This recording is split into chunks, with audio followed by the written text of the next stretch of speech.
So in this video, you'll learn how to add a screen lock type to your Samsung Galaxy A36. So if you want to add a layer of protection, whether it's using a PIN, password, or pattern, then this is what you need to do. Start by navigating to the Settings app, and in Settings, you want to scroll and select Security and Privacy. From here, look for Screen Lock Type and Biometrics and tap on it. And then you have three options. You have a PIN, password, or pattern.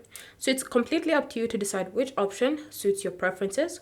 So for me, I'll choose a pattern. Then from here, enter in your new configuration or type in your new configuration. And then once you've entered it in, tap on continue and enter it in again to confirm your choice.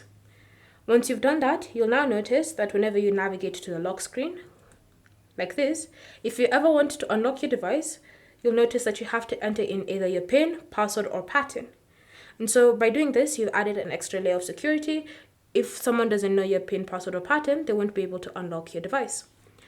Thank you for watching. If you have any questions or comments, leave them down below and we'll get back to you.